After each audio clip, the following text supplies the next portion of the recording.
زمین ہندوستان سے اسلام کو اس طرح سے کھرچ دیں گے کہ وہاں اس کا نام نشان لینے والا بھی کوئی بات نہیں ہے. یہ اس دعوے کے ساتھ ہے. لیکن اس کا تعاقب کس نے کیا؟ حضرت نانوتوی نے، حضرت مولانا رحمۃ اللہ کیرانی نے، حضرت مولانا جعفر صاحب تھانوی نے، اور ان اکابر نے ان کا تعاقب کیا اور وہ چل نہیں سکے کیونکہ اسلام دلائل کا مذہب ہے. لیکن میں جو عرض کر رہا تھا کہ اس کے اثرات تو یہ حضرت نانوتوی کا بالکل آخری دور ہے، مرض الموت میں مبتلا ہو چکے ہیں. تو ایک پادری کو پتہ چلا کہ مولانا قاسم جو ہے وہ تو اس وقت بیمار ہے، وہ تو آ نہیں سکتے، موقع اچھا ہے اور دوسرے کو میں کسی خاطر نہیں لا سکتا. بڑا شعلہ بیان مقرر تھا، اپنے مذہب پر اس کی بڑی گہری نظر تھی. تو روڑکی کے اندر وہ آیا اور اس نے آنے کے بعد ایک جگہ ٹھیا جما کے اس نے اپنی تبلیغ کا کام شروع کیا. کیونکہ بڑا تجربہ کار تھا، بڑا شعلہ بیان مقرر تھا، الفاظ میں بھی اس کے تاثیر تھی، تو عوام تو متاثر ہو نہیں تھی، عوام متاثر نہیں شروع ہوئی اور جواب دینے والا کوئی ہے نہیں، میدان خالی ہے. دارالعلوم دیوبند کا ایک طالب علم جو بالکل نیا نیا فارغ ہوا تھا، اس کی ایمانی حمیت اور اسلامی غیرت نے اس کو جھٹکا دیا اور اسے وہ سامنے آ گیا میدان اس کا.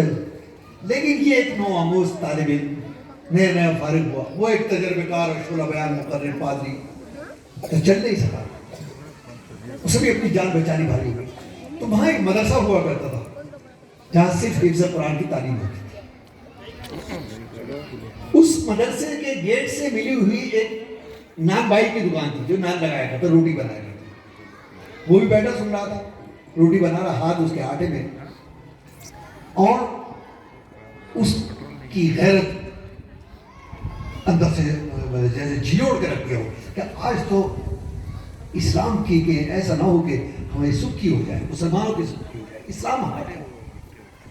یہ سوچتے وہ آدمی آیا اور جب طالبی کو ہٹایا کہ مولوی صاحب تم ہٹ گیا سے، تم کہاں گئے؟ تم پڑھے لکھے آدمی، یہ بھی جاہل ہے، میں بھی جاہل ہوں، جاہل سے جاہل مقابلہ کرتے. اور اس کے بعد اس نے کہا کہ یہ بتائیے پاجی آپ کیا؟ تو اس نے کہا کہ تو ایک جاہل آدمی ہے، تیرے سے کیا بات کروں کہ نہیں. جب آپ چوک پہ تقریر کر رہے ہیں، سڑک پہ تقریر کر رہے ہیں سب، تو سب کو سننے کا حق ہے، اور جب سب کو سننے کا ہے تو سوال کرنے کا بھی حق ہے. تو مجھے بھی اسی طرح سے حق ہے. خیر جب وہ لپٹ ہی گیا زیادہ، انہوں نے کہا کہ میں یہ بیان کر رہا ہوں کہ حضرت عیسیٰ علیہ السلام جو ہیں وہ اللہ تعالیٰ کے بیٹے ہیں. کہ جی ٹھیک ہے، ہم نے مان لیا کہ آپ کی بات صحیح ہے، وہ اللہ تعالیٰ کے بیٹے ہیں. میرا ایک سوال یہ ہے کہ اللہ تعالیٰ کی عمر کتنی ہے؟ کہا کہ نالائق آدمی، نامعقول آدمی، میں اللہ تعالیٰ کی عمر کو گستاخی کر رہا ہے. اللہ تعالیٰ تو ازل سے ہے، ابد تک رہے گا. اس نے کہا یہ ازل اور ابد تو آپ جانے، یہ تو پڑھے لکھ کے جانتے، میں تو جاہل آدمی، میں کیا جانوں ازل کیا اور ابد کیا ہے؟ مجھے تو سیدھے دے بھائی اتنی سال کیوں ہے. اب جب وہ سری ہو گیا تو اسے سمجھانے کے لیے پادری نے کہا کہ بھئی یہ سمجھو کہ کروڑوں سال کی عمر ہے. کہ ٹھیک ہے، اس کا مطلب ہم نے یہ مان لیا کہ کروڑوں سال، ان کروڑوں سال کی عمر میں اللہ تعالیٰ یہ اصیل ایک بیٹا پیدا ہوا. میری 55 سال کی عمر ہے، میرے 4 بیٹیاں 6 بیٹے ہیں، تو تمہارے اللہ سے اچھا تو میں کہ 55 سال میں میرے 10 اولادیں ہیں. اب یہ چیز بات ایسی تھی کہ عوام کی تھی، عوام میں لگی، دل سے از دل خیزر پر دل ریزر، دل سے نکلی دل پہ لگی، ایک شور بچ گیا اور نتیجہ ہوا کہ اسے بھاگتے بن گئے.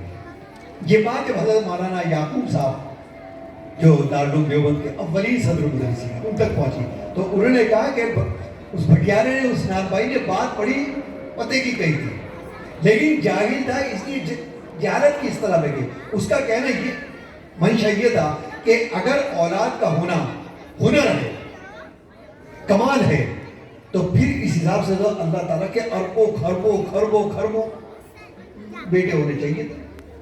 اور اگر عیب ہے تو 1 کروڑ کا ہونا بھی عیب ہے اور 1 کا ہونا بھی عیب ہے.